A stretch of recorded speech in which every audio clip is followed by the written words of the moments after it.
बहुजन समाज की हर खबर पाने के लिए सब्सक्राइब करें अम्बेडकर पीपल्स वॉइस और बेल आइकन दबाएं। एक तरफ जहां पूरा देश 129वीं अम्बेडकर जयंती 14 अप्रैल को मना रहा था, दूसरी तरफ उसी दिन बाबा साहेब डॉक्टर भीमराव अम्बेडकर जी के परिवार के दामाद को पुलिस ने अरेस्ट किया था। आपको बता दें कि पूरी दुनिया की नज़र बाबा साहेब डॉक्टर अम्बेडकर जी की जयंती पर थी। इसी बीच ये सब कुछ कब घटित हुआ किसी को शायद पता ही नहीं चला, लेकिन एक शख्स था जिसने सब के बीच में भी काफ़ी ज़्यादा बुलंद आवाज़ उठाई। आपको बता दें कि गुजरात से विधायक जिग्नेश मेवानी ने बाबा साहेब डॉक्टर भीमराव अम्बेडकर जी की जयंती की पूर्व संध्या जयंती के दिन लगातार आपको बता दें कि आनंद तलबुर्डे, जो कि बाबा साहेब डॉक्टर भीमराव अम्बेडकर जी के परिवार के दामाद हैं, उनकी गिरफ्तारी को लेकर संदेह व्यक्त किया था। आपको बता दें कि जिग्नेश मेवानी ने लगातार इस मामले में कहा है कि बाबा साहब डॉक्टर भीमराव अम्बेडकर जी अगर आज जिंदा होते तो खुद आनंद तलबुर्डे और उनके साथियों का केस लड़ते।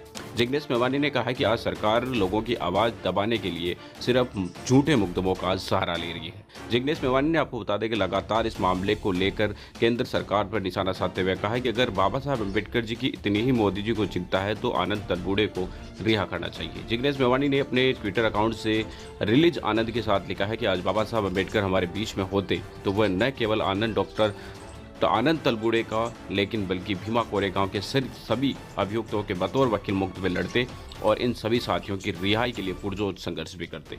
ये बात केवल मोदी और भारतीय जनता पार्टी को समझने की जरूरत नहीं है, इस बात को समझने की जरूरत आज के दलित बहुजन आंदोलन को है।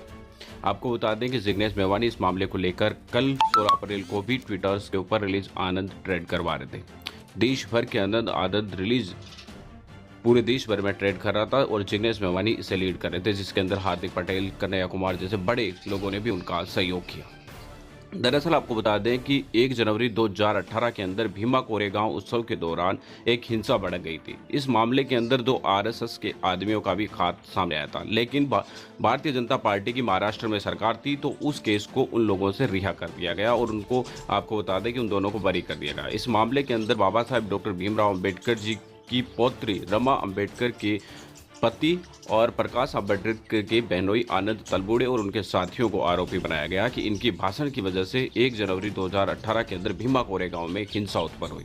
इस मामले को लेकर पिछले दिनों सुप्रीम कोर्ट ने आदेश दिया था कि आनंद तलबुर्डे को जल्दी से जल्दी कोर्ट में सरेंडर करना होगा। इसके लिए आपको बता दें कि आनंद तलबुर्डे ने 14 अप्रैल का दिन चुना।